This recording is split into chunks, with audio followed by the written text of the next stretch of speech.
You're listening to Bros Let's Talk. Heyo, it's Bros Let's Talk. Pat here with Jimmy and Andy. How's it going, gentlemen? Good. Hey, boys. So far, so good for me. Not so great for you guys. It was a good weekend until the Bears decided to try and play football again this week, but we'll get to that in a little bit. Got a lot of stuff we want to talk. Not really a lot of stuff. We got Mando Monday. Always excited about Mando Monday. And then we will unfortunately recap the Bears game after that. But before we jump into anything, there was two things that I wanted to bring up to you guys that for some reason I was thinking about this weekend. And first being, both food related. First being, now I know there's already a better alternative out there. But why do some places call them chicken fingers when chickens don't have any fingers? What else would you call them? Well, think about this. It's called fish sticks. They're not called fish fingers. Or chicken tenders, the correct term. Oh, yeah, okay. Yeah. But I don't know why that dawned upon me. I was just like, chickens don't have fingers. How did that? Maybe because they look like fingers? Yeah, that's I was going to say chicken likely. fingers are usually like the long type of chicken tenders. I think it is the shape, probably. Yeah, that has to be the reason. I've literally never had that thought in my life. So yeah, I don't know where it came from either. Actually, it came from seeing fish sticks, and then I was just like, I don't know where it came from, but I was like, chickens don't have fingers. They should just call them all sticks? Chicken tenders. Love them. Okay, second food-related question, actually. Is there any food that you guys love to eat, taste amazing, but it just kind of bothers your stomach almost every time, and you still do it? Oh, yeah. Yes. Okay. What specifically for you guys? Because I have one that I'm thinking of that I ate last night for dinner. Mango habanero boneless wings from B-Dubs. That definitely does it. I didn't think about that one. That's a good one. And that hurts in the worst way. Yeah. Probably two types of ways, when it's in your stomach and then out after. Yeah. Big time. Mine is, it's kind of weird because so it's hot giardiniera. Okay. Oh yeah, that does it to me too. When I have it on like a beef, I guess there's just not enough of it, and because it's usually it's not in the oil, right? Or at least I don't think. But if I take it out of a jar or if I get it on a deli sandwich, just wrecks my stomach. But I'm never gonna stop getting it. Right. I think you're right. It's the oil, because I kind of have the same way when I apply my own jarred. It affects my stomach more than if I get jarred on something. Yep. For me, the one that I had in mind when I brought this up is gyros. Basically, every time I eat a gyro, it's so delicious. And the best part about gyro, for my money, is the best bang for your buck, because they always give you way too much meat on the pita. Always. So you have to eat about half the meat before you can even close the pita to eat it.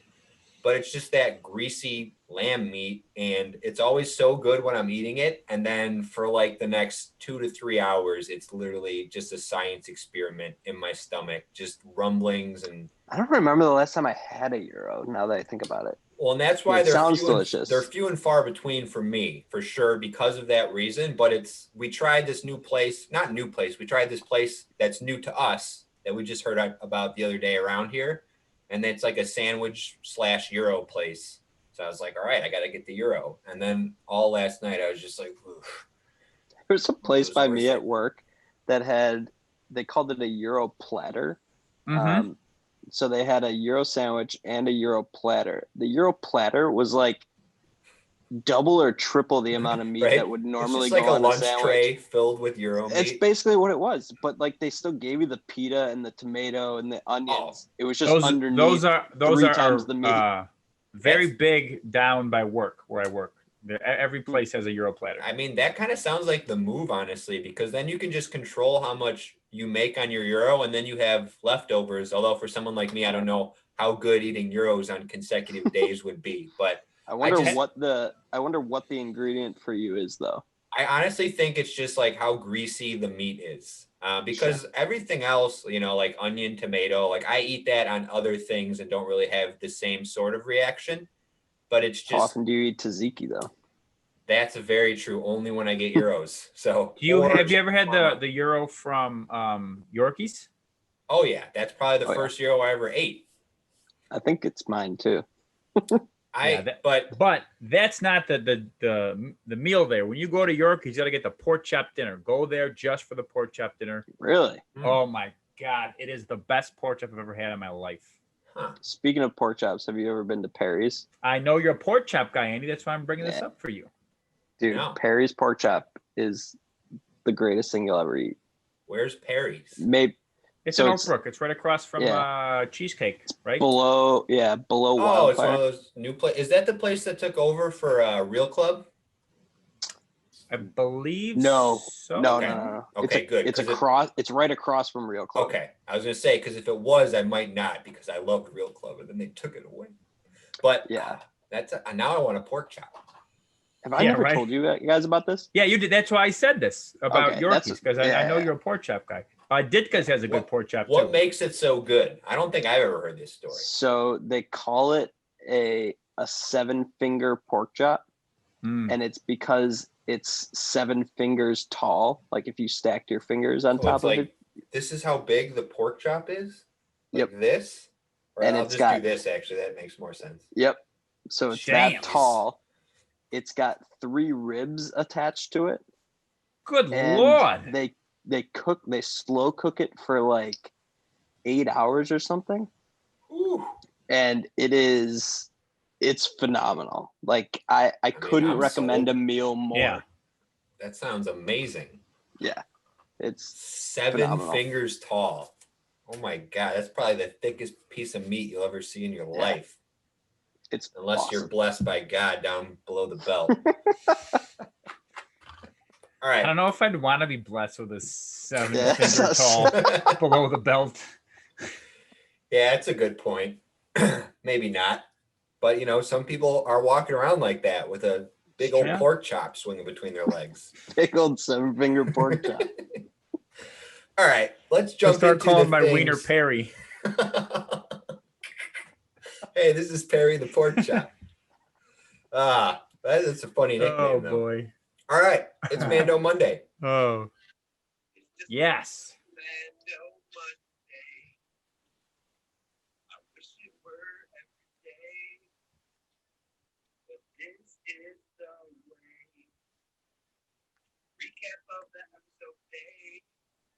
Just another Mando Monday. Mando Monday is my favorite day of the week. We were treated to another phenomenal episode of The Mandalorian this week. Absolutely wonderful. To all our condiments out there, you know the drill. From here on out, spoilers. So if you didn't watch it, you don't want it ruined for you. We'll see you in a little bit. We'll be done talking about this probably about 20 minutes or so. But stick around if you've watched it because it was a treat. It was a shorter episode, 33 minutes, but every minute was jam-packed. Yep. Direct and to the point. And storyline. My favorite types of episode. Robert Rodriguez directed? Yes. Yeah. Yes. And which was very evident from the fight scenes. Oh, yes. Oh, my God. Quick side note, Andy was a big proponent of the Chef Show, which Jon Favreau does with Roy Choi, which is on Netflix for your consumption if you'd like. He does an episode with Robert Rodriguez, and he's probably just the most interesting human in the world. And I can't really explain it outside of you'd have to watch it. His mind is just going a mile a minute on so many different things. It's crazy. He's like, you know what? I got really into chocolate. So then I learned how to make chocolate from scratch. And he offers them handmade chocolates. As he's putting a pizza in his pizza oven that's installed in his kitchen, and just a really interesting guy. But he directed this episode. Andy mentioned it's evident by the fight scenes. And when we left off last week, we had the Ahsoka Tano episode, and basically she instructed Mando to go to Tython to put Grogu on the Seeing Stone so he could reach out to other Jedi in hopes of being trained further with the Force. And we also found out that Moff Gideon was tracking the Razor Crest. So we knew we were going to have some sort of confrontation. Dude, Rip. big time. Indeed. It got blown the F up. And just Mando looking at it, you could just, with no facial expression, you could just sense the like, Oh, yeah. damn it. That. But so yeah, there was the confrontation. They get there, Mando gets there, and at first there is a confrontation that you think is going to be Moff Gideon, and it ends up being Boba Fett, who we have been Awesome. waiting to see. And shout out to Condiment Anthony Vallone, actually former guest co-host. He pointed out after the first episode that was the same actor that played Jango Fett in the prequel series. And I just never put it together because, for one, he looks completely different from 20 years ago. He's bald now. But indeed is the same actor that played Jango Fett, who's Boba Fett's dad. And I thought it was kind of cool that we got a little bit of a backstory to Boba Fett, more so than what had been known in the Star Wars lore. But basically, he confronts Mando. He wants his armor back. He wants all of his equipment back, says it's rightfully his. Mando pushes back, as he always does, because he asks if he's a real Mandalorian. We end up finding out that Jango Fett was also a Mandalorian foundling, which is how Din Djarin became a Mandalorian way back when. So naturally, this leads to a little bit of a kind of a soft spot, I guess, with Mando, and he ends up giving back the armor, which bodes well for what ensues, because not initially giving back. Yeah. I mean, there was Boba Fett just went and took it because classic Mando left the door open. Correct. Right. But it was leaning that way, I think, once the stormtroopers showed up. Yeah. And we also had a return appearance from Fennec Shan from season 1, who we thought might have been dead. She was dead. Last we saw her, she got double crossed by, I can't remember his name, but that douche guy from season 1. The other bounty hunter. That's what I'll refer to him as. And she is now indebted to Boba Fett because he fixed her up with some mechanical internal organs. Not really sure how that works in the Star Wars universe, but I'm not going to question the little details like that. And basically, they were there to confront Mando for that reason. While the confrontation is going down, the stormtroopers show up in a couple different ships. As you guys mentioned, Boba Fett kind of just sneaks off and grabs his armor and then does work against the stormtroopers. Yeah. When he shoots the rocket into the one ship that falls into the other ship and they both blow up. That was so funny. That was awesome. While all this is happening, though, Grogu is on the Seeing Stone and he has unleashed his Jedi power, which is just a giant light beam up to the sky. Mando multiple times tries to grab him to get him to safety, but he can't break the force field that's there. And of course, he decides to go away and Grogu stops meditating like 15 seconds later and just lays there. But then after you think they're in the clear, all of a sudden there's a giant ship hanging overhead, which was Moff Gideon's ship. And he sends down, I don't know the exact term for them, but it's the equivalent of Dark Troopers. Yeah. So they're like super soldiers. They're like if stormtroopers could actually do things, but these aren't actual humans. That's why these are just kind of robots. And they basically descend upon Grogu and capture and kidnap him and fly off. And obviously, in the exchange with Boba Fett and Mando earlier, Mando takes off his jetpack as a sign of peace. Basically, they all put their weapons down, so he's not able to fly after him.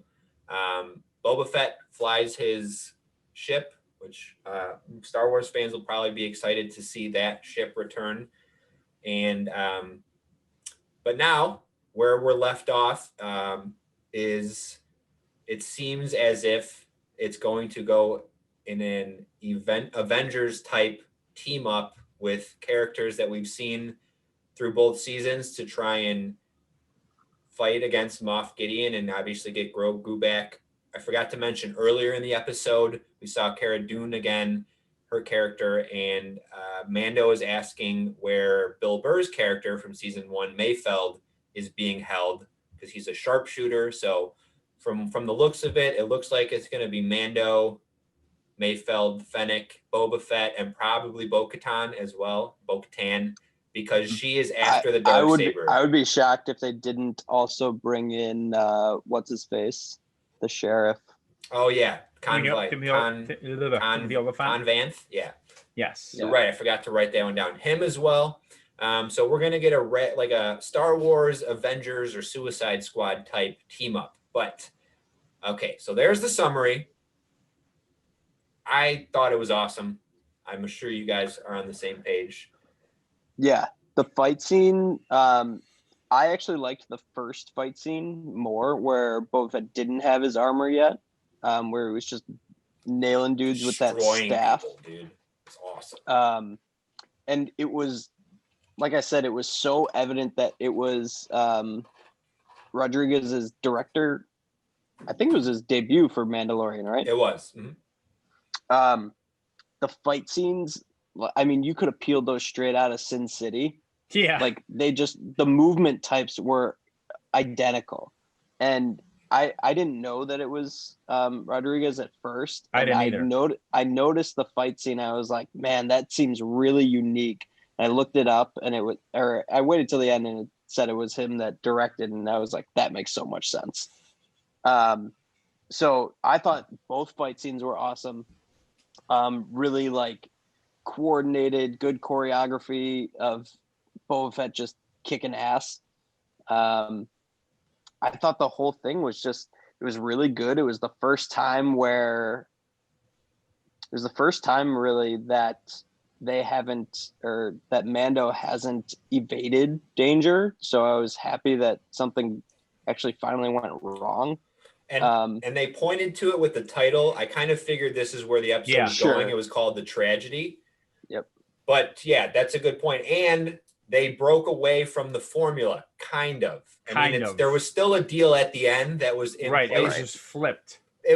But they did, for the majority of that episode, it wasn't meeting someone in the beginning, put them on a task in order for information, give them the information at the end.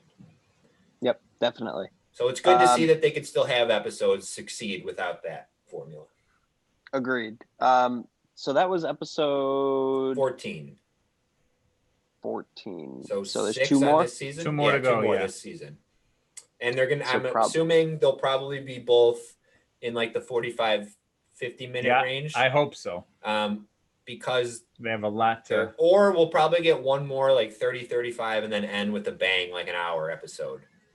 Yeah, you would think that next week will be the congregation of all the characters. Yeah. And then probably them arriving towards wherever Moff Gideon is. And then the last episode, I'm assuming some big battle with the Darksaber and everything like that. So be interesting to see how the Darksaber goes up against Mando's armor. Yeah, big time. Because the regular lightsabers obviously didn't penetrate it when what's her face Ahsoka was fighting. Yeah. So that'll be interesting.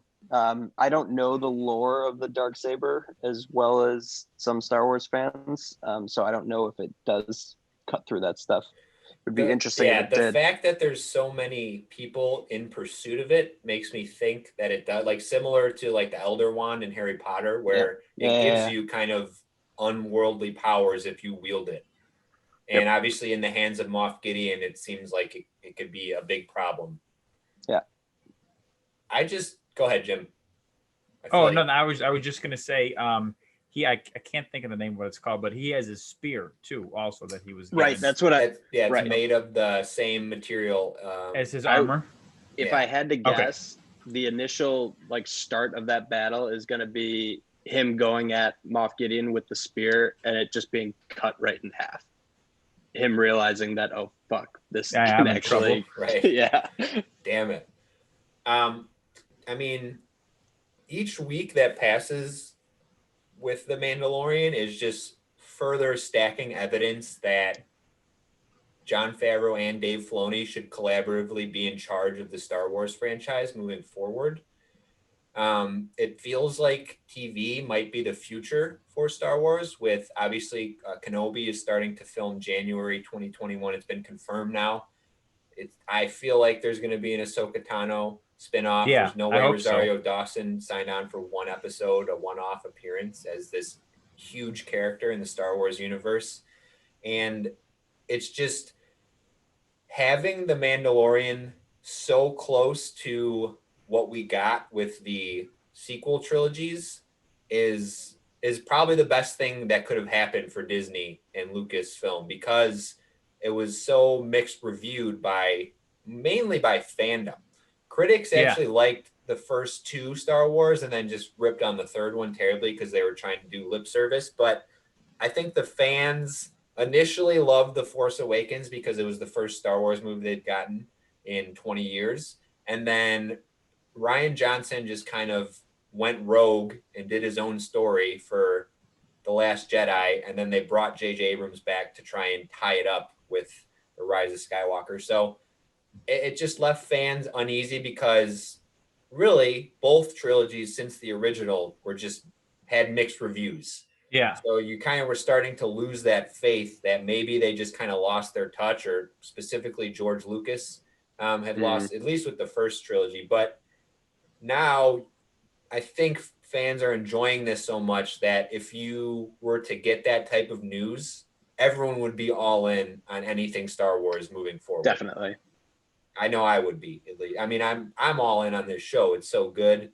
And it's not just like good to Star Wars fans. Like, it won Emmys last year. It'll probably be up for and win Emmys again this year. I mean, it's highly respected across the industry, which is not, it doesn't necessarily mean the world for that. But when you can find that fine line where you're appeasing fans and critics alike, that's the dream. Big time. And that's what they have going right here. Pat, are you still watching Clone Wars? I haven't. I've kind of slowed down my pace. I'm still on the first season, but I have been trying to watch it here and there when I can.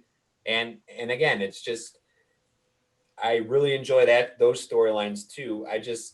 That is fun because each episode is like 20 minutes. So they just get straight to the point. I feel like where Star Wars loses people is where they're trying to do too much. Yeah, because it's I just would there's agree. so the world of Star Wars, the universe of Star Wars is so vast and confusing, to be honest. Like, it really is. If I try and cut anything that I don't feel like I need to know from the memory bank, because there's just so much out there.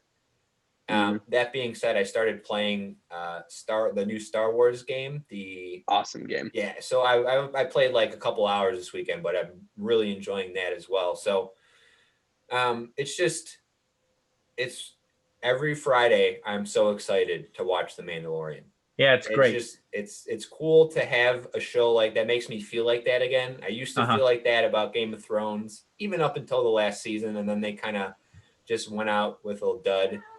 But to me, I'll circle back to the point that they don't necessarily follow traditional norms of a TV show, to where every episode is like the same amount of time, or they'll have, they're an hour every week, and every once in a while, like they'll do a 90-minute episode or something like that. They get the point across that they want to every single episode. Exactly. They take as much time as it needs to advance the storyline without adding any necessary junk into the mix.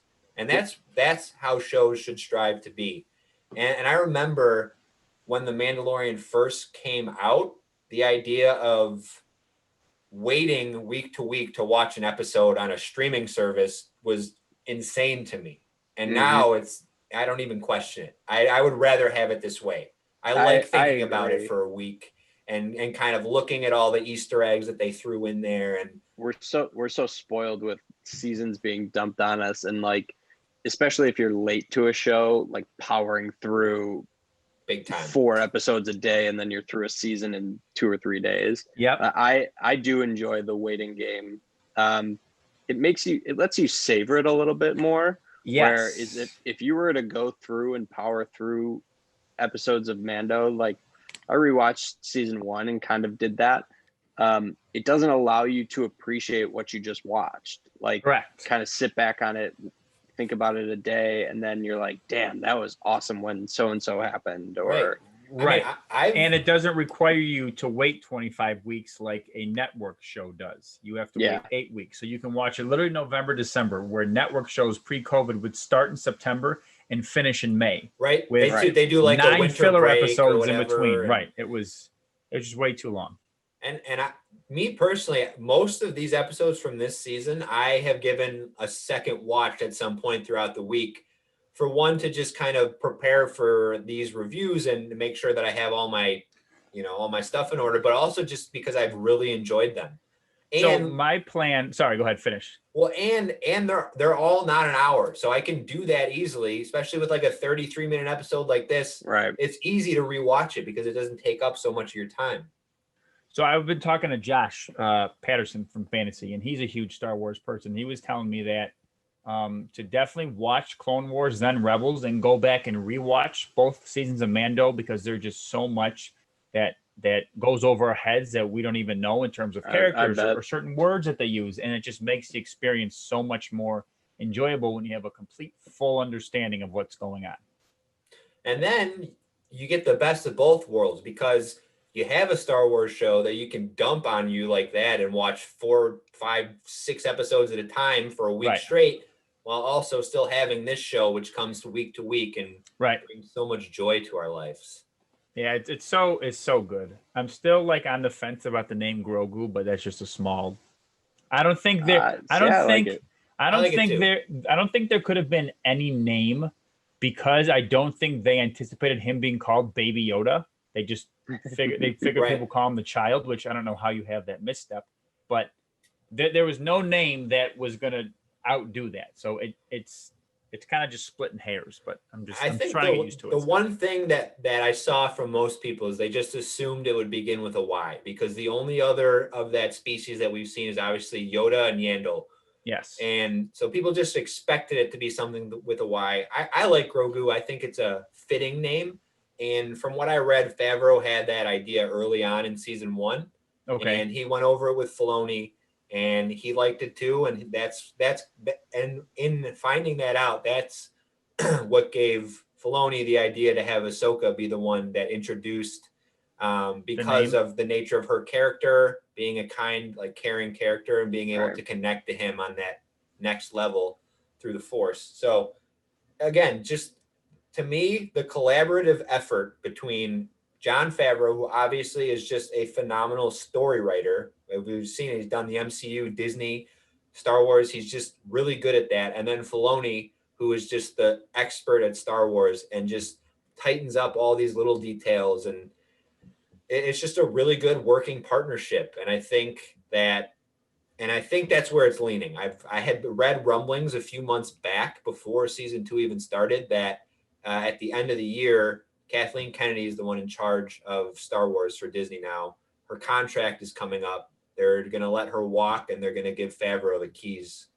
Oh, wow. And then obviously, it's obviously not confirmed, but it seems likely. And then Filoni is already like so in the good graces of Disney and Lucas too. Like he probably could have whatever role he wanted within there. And from everything I've been reading, because I've been looking into this stuff a lot. And I mean, he is basically like, when you want something approved for Star Wars, the hierarchy is you go to George Lucas and then you go to Dave Filoni. That's basically like, or you go to Dave Filoni and you let him pitch it to George Lucas. You let him tweak it, and then you let him have that conversation. It's just wild. That's impressive. What a cool role to have. And how about Pedro Pascal? Then he's the villain in Wonder Woman 1984, so he's having himself quite the year too. Oh yeah, and I've liked him back when he was on Game of Thrones. He had a short stint on there. Prince Oberyn. Yeah, Prince Oberyn, and he had a interesting fate there.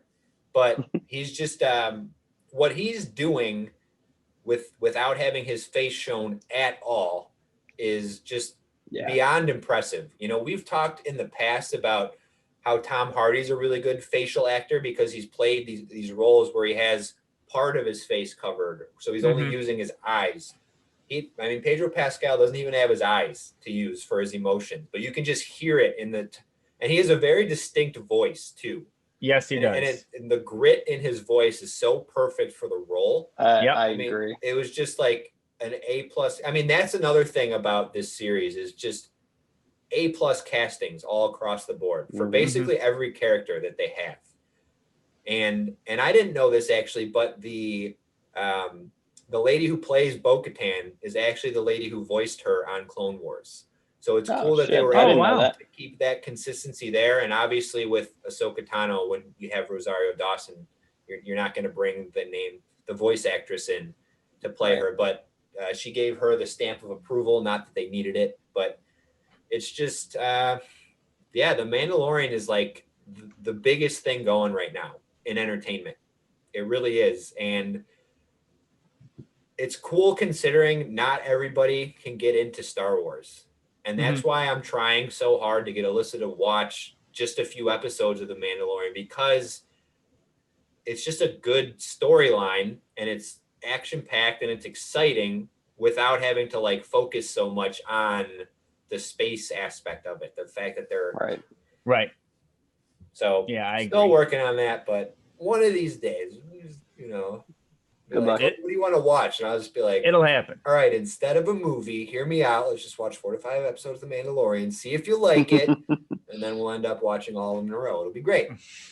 Perfect world. It's a great plan. I love it. I'm in. Cool. You can come over. Let's do it. I'll be there. All right. Well. I don't want to. I was going to say, I don't want to. I was trying to prolong. No, I don't want to. Transitioning as long as possible. Because while The Mandalorian brings me joy on Saturday or Friday, copious amounts of joy in my life, the Chicago Bears provide the exact opposite amount of stress and anger and frustration, and pretty much insert the word "that's how I feel," as the Bears lost their 6th straight game today in just pathetic, embarrassing fashion. A game that they led basically the entire way. They scored on their opening drive, and they led the whole game until the end.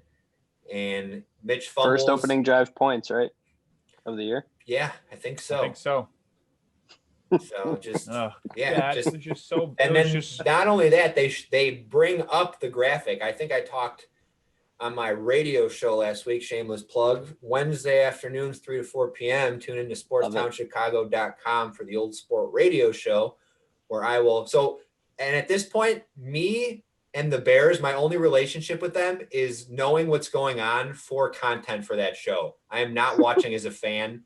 I'm not consuming as a fan the rest of the season.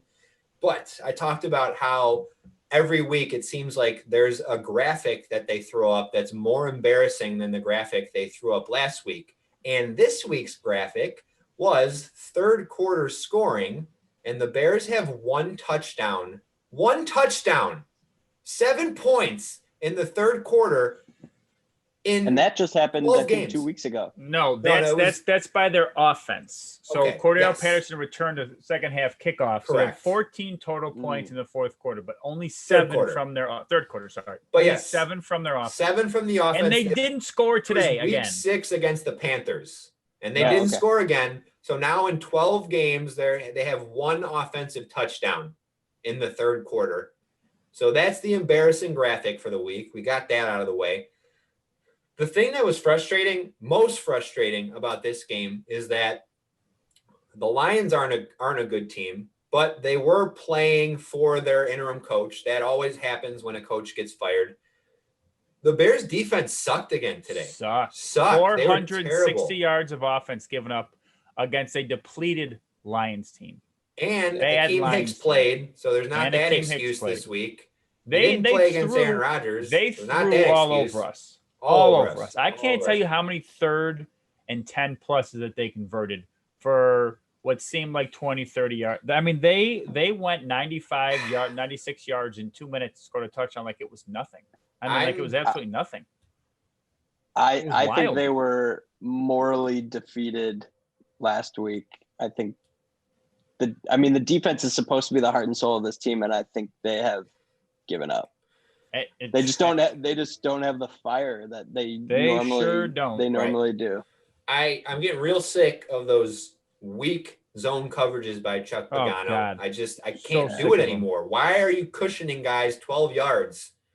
Even on the last 2 plays of the first half, you're rushing 2 and 3 guys and giving a guy who can get the ball to the end zone 2 shots to get to the end zone. I mean, they had a chance at both of those. That's what I'm saying. I never understand that. Oh, let's just rush 3. Fuck that. Rush 6. Don't give guys don't give Stafford the chance to let his guys get to the end zone.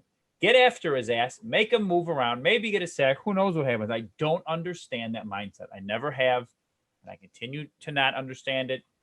I am sick, and he's gonna be a good player. He may even be a great player, but he's a starting corner his rookie year. Jalen Johnson is gonna have his struggles, and we see at least once a week there's some kind of communication breakdown.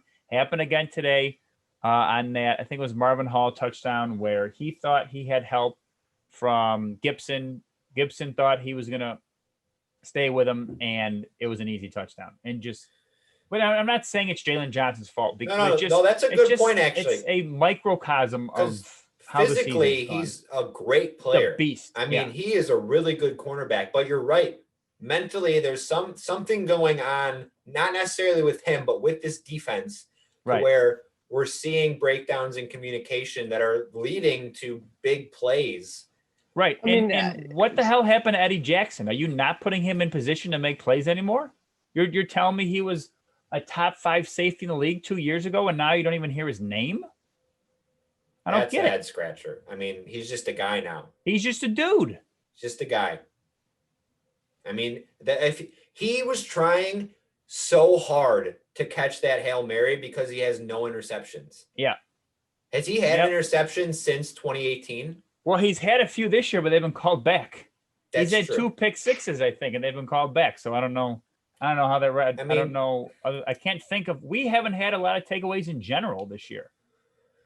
That's true. And we had one today by a defensive lineman, the only guy who hit could him make in a the play on stomach, our which team. was a hell of a catch by him. It was a one-handed play. But yeah, I don't know. I mean, to me, when you lose a game like this, I mean, the players lose the game, but it comes down to coaching. When you lose a game like this, and here's going to be my one rant about Matt Nagy, because I have to get it out there. First of all, can you remember anybody going from darling to doghouse as fast as Matt Nagy has? Yeah. I mean, Coach of the Year 2018, and now everybody's calling for his firing. And everybody. Rightfully so. Rightfully so, though. He's earned it. So. It's the only thing he's earned is his firing. Tell me this. David Montgomery, first half, 11 touches, 62 yards, 2 touchdowns. You barely heard the dude's name in the second half. How does that happen?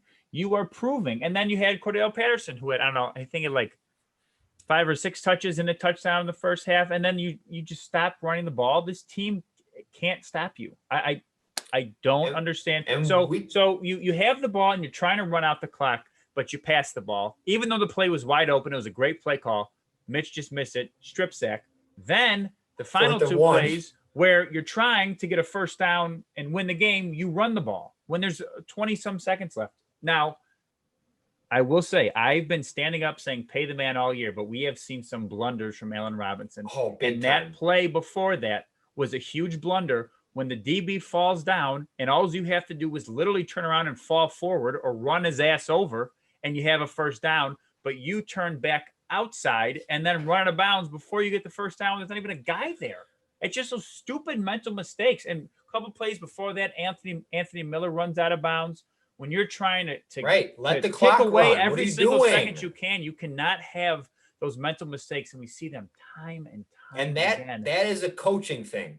And that was after he made a great catch at his ankles, where if Mitch hits him in stride, he could score a freaking touch. It just Anthony Miller is the most frustrating player on the team, but he had a good game other than that one just small mental lapse, which he has every game though. Right, but that wasn't a game changer. Not as bad as Robinson. 30 seconds, Here's whatever. the thing. There's so many things that went wrong. They also wasted 20 seconds by not spiking the ball right before that, by running up the line and and then they threw an incomplete pass anyway. Right. So why not just get up the line, spike it, have Right. 25 extra seconds, Right. And get then your it's shit 3rd together. and 5 still. Okay. So when Matt Nagy, the talking point for Matt Nagy has been that he is a great motivator of men. You know, he gets the locker room going. He gets guys to play for him. Now he's not even doing that. He's lost this team. He lost the team. He's And a rightfully shit play so. caller. Okay, so of being a head coach, there's certain attributes that you look for. The only one that you could confidently say that Matt Nagy had was the fact that he was a good motivator and he was a player's guy, right? Yes. Shitty play caller, proven that. Terrible clock management, proven that over and over again. Cannot close out games, proven over and over again. Amplified today by the way the game ended. So bad.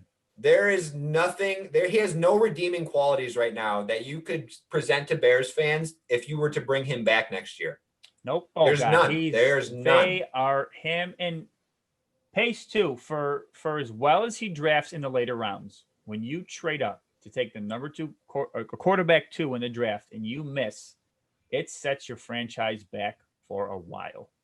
Oh, yeah. Because we see how we've seen Rodgers do this for years with an inferior defense and inferior talent around him. I mean, he's had talent, don't get me wrong, but when you have a quarterback who can just make plays, it fixes so many things. And I would say we have everything but that, because there is talent on this team. It just isn't being utilized correctly, and it's frustrating. And what do you do from here? Do you start trading a guy like Akeem Hicks and Kyle Fuller and getting draft picks? Do you sign them to extensions and lower their cap hit the next 2 years and I mean, still fire Nagy and Pace? They're gone, obviously. Mitch is gone after this, and give it a run the next 2 years. I mean, whoever is the next GM is going to have some fucking tough decisions to make. You have to trade Fuller and Mack. Mack, you're going to get the biggest haul for. Do you think so? Yeah, have to. I mean, I don't. He's still elite. No, agreed. And his contract's not horrible. No. I think it was 6 years, 96. No, it was. I forget what it was. I agree. Yeah, you're right. You have to blow it up, because at this point, you can retool in the NFL, but not with this roster. And again, that defense isn't really young anymore. I mean, a couple of years ago they were considered young, but now those guys are a little bit older. And we talked about this right before we started recording, Jim. I mean, now optimistically, you're like 3 years away again from maybe competing again. And this is after you gave Trestman 2 years? 3 years. 3 years. Sucked. Fox had John 3 Fox, years. 3 years. Sucked. Now Nagy, 3 years. Right. Sucked. I mean, it's just, and it all comes down to we need to bring somebody in as the head of football operations.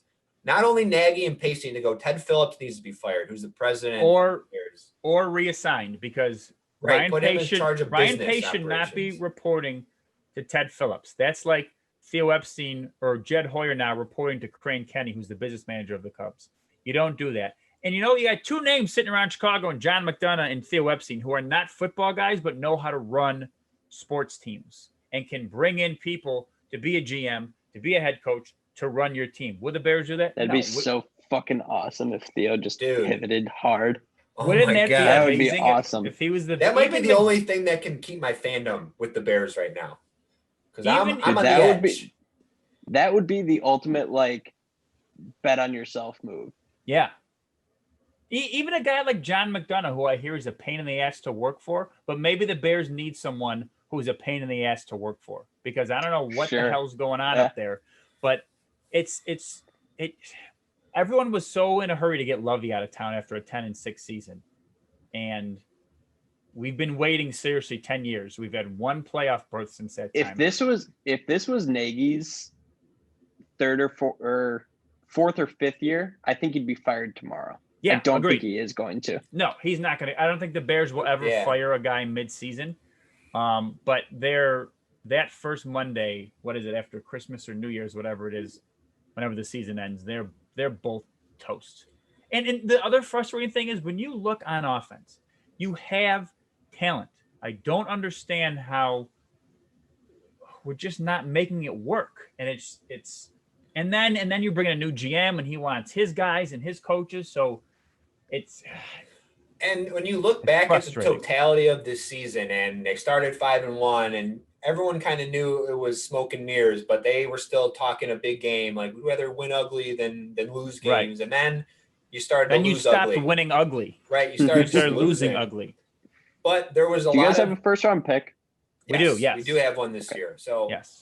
But then as we started to lose, then it was started to be, well, the offensive line there's a lot of injuries, and it's, a makeshift line. Played just fine today. Exactly. Now there's literally no excuse for, there is excuses for things that happen on the field, but you can't just point fingers and blame things anymore. At a certain point, when you lose 6 games in a row and you lose it in the fashion that the Bears have lost it, then you have to blame the coach. You have to blame the coach, because the coach is the one who paired. I'm so sick of hearing about, we had such a good week of practice. Oh my gosh, we look so good in practice this week. You guys don't understand how good our practice was this week. It was the best practice ever. Shut up! Show up at the game. Stop practicing. Which makes me wonder, do you know what a good practice looks like? Because you keep saying we had a good week of practice. Maybe in your eyes you did, but that does not mean it's an actual good week of practice based on what good actually looks like. So that makes me even more worried as a fan, because if you a coach thinking you're having a good week of practice in your eyes and everyone else is like, what the fuck is he talking about? That's not a good week of practice, and that makes me even more worried. So the only argument I have to keep Nagy and Pace around for the rest of the year is so we keep losing and increase our draft positioning, because it's not working, and it's just sucks. And also in 3 years, Cousins will be gone, Rodgers will be gone, and Stafford will be gone. So you start over fresh. With the Jordan Love era. Oh yeah. You Just can't another even say 20 just another 20 years of you can't even dominance. say that with a straight face. Hey, I told Pat right before this, I'm starting to come around on the fact that Rodgers is not going to be here in 2 years. Mm-hmm. And it might not be Jordan Love, but I have faith that this franchise will draft a good quarterback and put good people, because they have the pieces around them right now. Agreed. They have the highest paid tackle in the league. They have a top 2 or 3 cornerback in the league. They have top 2 or 3 wide receiver in the league. For sure. Like, I guess and not even a concern, more of as a Packer fan, when you have back-to-back Hall of Fame quarterbacks for 20 plus years, where is your bar at in terms of who's going to come in? I mean, you're obviously not expecting a Rodgers. Do you really want me to answer that? It's Hall of Fame or bust. Well, okay, right. So how good realistically does Love have to be? Why am I to believe that the guy that they reached out and got is not high caliber? I mean, to put the floor low. I mean, you would think that a guy that they went out and got, handpicked their guy, traded up to get, you have to imagine that sitting for a few years is going to do him hopefully good. Mm-hmm. Sitting behind a quarterback that is arguably one of the best of all time. I mean, he's being groomed to be good. I mean, he's in the perfect situation. He's not a first round quarterback that's being thrown into the fire on a shit team. Yeah. He's going to end up starting for the Green Bay Packers with like I said, a top 3 wide receiver, one of the best offensive tackles in the league. And I struggle to think that he's going to fail. I mean, like some quarterbacks do in the league. The only thing I would say to maybe combat that, and maybe not necessarily doesn't apply to Favre as much, because I know his route to the Packers wasn't like linear. He got drafted by the Falcons and then traded there. Mm-hmm. But I think people saw the potential out of Favre to be an all-time great. And definitely with Rodgers, people thought that was a possibility. Now, his drop on draft day was kind of a head scratcher, and he made the league pay for that. But I don't know if I've necessarily heard those same types of Oh, I agree. Things from Jordan Love, and that would be my only argument. I will agree to your point that if there is a good situation to come into as a quarterback, it's that one where you're sitting behind one of the all-time greats and learning how to become a professional quarterback. So when you do get your moment, you kind of you don't have experience, but you have guidance. I'm also just saying all this with a shitting grin on my face while I've gone through 2 decades of positivity. Well, obviously you guys are everything right everything you said makes sense in terms of why he should be successful, because the Packers seem to have this thing down and it worked with Rodgers where you draft a guy a few years early, let him learn your system, let him learn the Packer way, and then go from there. And it worked out great with Rodgers. Now, I would be shell-shocked if this guy is anywhere close to the same level of Rodgers, but maybe he doesn't need. Hi, Mia. Maybe he doesn't need to be. So who knows? To me, I will just never understand how anybody could watch what Deshaun Watson did 2 consecutive years against Alabama in the national championship against defenses riddled with pros. How was he not the number 1 pick that year? I still don't understand that even. Yeah. I mean, it's just, and not just that, not the number 1 quarterback. The Bears, this regime will always be haunted by those missed picks with Mahomes and Watson. But the Bears franchise in general now looks like it's going to be haunted by that for at least the next 5 years as both of those guys continue to ascend. There were 2 right answers in the draft, 2 of them, and we picked the wrong one. You had a 66.66 chance of drafting the right quarterback, and you picked the wrong one. Was Mike Glennon the starter the year before that? The year they picked Mitch was when they signed. They signed Glennon, and then they drafted also. Mitch. The starter before that was Jay. Was Jay, yeah. And then he left? Yeah, they just didn't re-sign him, right? Correct. They didn't re-sign him. Or they cut him. Because they re-signed him like 2 or 3 years earlier. God, could you imagine him in this offense? It just begs the question, though. I mean, I feel like it happens every year. And okay. Anywho, it begs the question: how do guys like Mitch get into that conversation between guys like Mahomes and Watson coming out of college when he only had 1 year as a starter, put up like good numbers but not great, and then his team wasn't even that good, and he took him 3 years to start in college. I don't understand. And it's terrible evaluation by the Bears, but all the experts and stuff had him up there. I'm with you. Sure. Well, it was one of those like half the league doesn't want to admit that they thought Mitch was going to be awesome. Right. Yes. Yeah, that's true. But they weren't the ones that pulled the trigger on him. Exactly. Correct. It just sucks, and it sucks to be in this position again. There's certainly guys like that. I mean, it happens in drafts. I mean, right. I think from the start, people were head scratching about why you traded up for him. Yes. But if he turned out to be even decent quarterback, then you're like, all right, like worth it. But I mean, that stuff just happens in drafts. There are guys that just are busts, and there's certainly guys. I think I've talked about this on the pod before. I think there are certainly guys that have gotten drafted in the history of the NFL that just landed in horrible spots that had all the tools and all the mental game to be good quarterbacks. They just ended up in the wrong team. And I think on this pod, again, I've used the example of Brady Quinn. That guy was the prototypical NFL quarterback on a good team, succeeded, and he went to the Browns after they were like 1-15 that year, and he was never going to be good. No, and never. Mitch, unfortunately, I mean, he could still end up going somewhere and being decent, right? But he got thrown to a team with a bad offense. So flip him in Mahomes, right?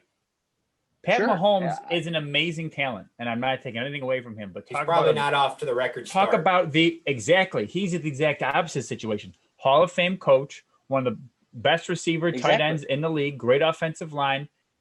He got to sit for a year. He got to learn.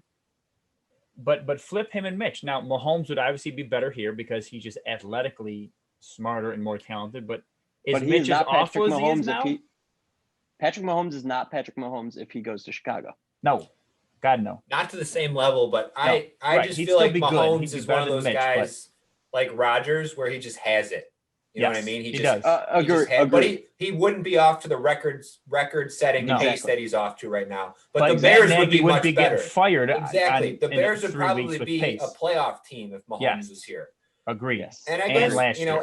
as I brought that up, I kind of thought about the tail end that on the flip, like you mentioned, there are guys that are big time prospects in college that have all the accolades that come in and they suck.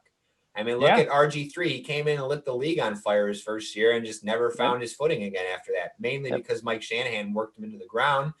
But, it works both ways. And it just, as a Bears fan, it's really more so just like having to have that acceptance that your team just continues to screw it up over and over again. Right. It's just a hard pill to swallow. To me, I think it's even more disheartening because when you think about the quarterback position, there really aren't that many elite quarterbacks, especially right now. And the ones you think about, Rodgers, 37, Breeze, upper 30s, Brady's, you could tell he's declining, 40-some years old. There's not a lot of elite quarterbacks. And when you have a chance to get one of two of them in the same draft and you're picking number 3, now, if you told me that Mahomes went 1 and Watson went 2 and you were stuck with Mitch at 3, fine. Different story. But you traded up and you had the pick.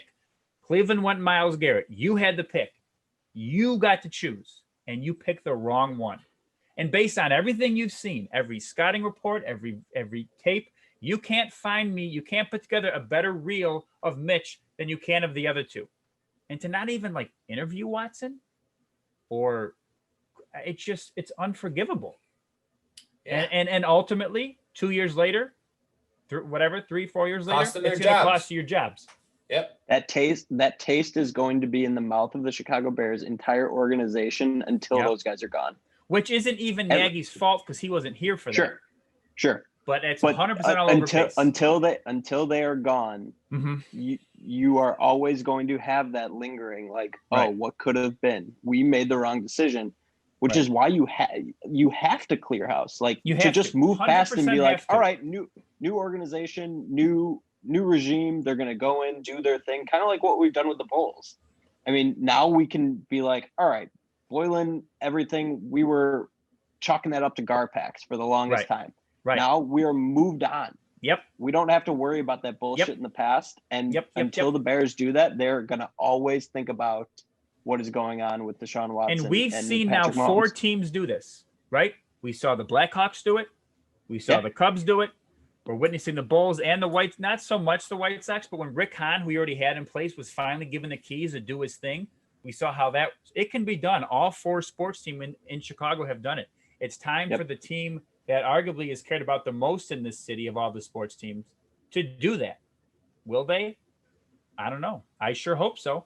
As a fan, I sure hope so, but that's on them. It sucks that we're here again, but that's where we are. Yep. Real quick before we wrap up, there was some other big sports news in Chicago this past week, and it was the announcement that former Cubs TV play-by-play announcer Len Kasper talk about a kick in the dick, was leaving the organization to take the Chicago White Sox radio play-by-play announcing job for ESPN 1000 in what was a surprising move to everyone when they heard it. But then in the ensuing interviews that Len Kasper did for media availability that day, it became pretty evident that radio was his first love and he wanted to do it, and he had an opportunity to do so with an up and coming team and not have to move his family. And get a chance to call World Series games, which has always been a goal of his. Yes. So and Sinclair isn't making you wear or ESPN isn't making you wear a suit and tie to your broadcast games like Sinclair is. So according to him, he didn't really mind that as much. But he's a pro. Of course he's going to say he is a pro. But obviously the Cubs loss is the White Sox gain, and big time. Now between the TV and radio broadcast, the Sox may have the best announcing teams in baseball. I would agree. It was cool to hear too that there's a lot of plans for collaboration. He's going to call a couple TV games with Steve Nice. Stone. I like that. Him and Benetti might call a game together. Which, if you all remember, I campaigned for months ago. For what? Benetti and Kasper. Remember? I talked about that. I said, when the Cubs and Sox were playing, I said they should do a crossover where Benetti and I do remember that. Yeah. Kasper announced, and then DJ and or JD and what's his name? Steve Stone announced. You did it. I already did it. Yeah. So Len is obviously a professional because I'm not. So again, BLT's ahead of the game as always with everything. Hold on, guys. We have some breaking news here from ESPN. Fired? No. Oh. Floyd Mayweather has agreed to fight Jake Paul. Come on. Shit. All right, I'll pay for that fight. I'm waiting for it to load, but sets. You got to be kidding me. Floyd Mayweather sets exhibition bout against YouTuber Logan Paul, not even Jake Paul.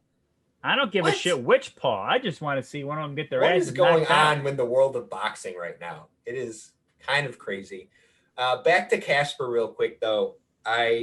He had mentioned when he did one final interview on The Score, his last one, since he's going to be at the rival station now. And he talked about that him and Benetti want to do a podcast together. So he posted the question on his Twitter, if we were to do a podcast, what would be some good name ideas? And this one guy, he definitely has to win. Kasper and the Friendly Host. Oh my God. Is that not the That's greatest name for a phenomenal. podcast you've ever? I'm sorry I don't have your Twitter handle handy, That's but great. whoever did that, shout out you. That's amazing. Holy So, cow. Pat, I think you should. I can go back and look and find the time and cut the clip of us talking about this and post this so we can get Len and Jason Benetti on our podcast since we had the idea way back when. Big time. You're Big welcome. You're welcome, So it guys. had to have been when did the Cubs and Sox play? They started the season at the end of July, so it had to be sometime in August. Okay. When I thought you pitched that last year. Was it that long ago? I'm gonna go Might back have and been. look. We'll figure it out. Yeah, we'll figure it out. That's all we got. Or we'll go on their podcast. We don't care. We'll go on theirs. We're Don't have to happy come on to. ours. We're happy with whatever. Anytime you want us on, Kasper and the Friendly Host, Yeah, we're here there. for it. We're here You for call it. the boys from BLT. We That's will be so there. good. So good. That's a great one. That is All right, we're going to wrap it up there. Appreciate all our listeners out there, our condiments. We love you guys. If you don't already, follow us on social media, Facebook, Twitter, Instagram, @Bros Let's Talk. Our episodes are available on YouTube where you can see our smiling faces. Audio is available, anchor.fm/Bros Let's Talk, Spotify, Apple, basically anywhere else you get your podcasts. Our website is brosletstalk.com. For Jimmy and Andy, this is Pat. Later, dudes. Arrivederci.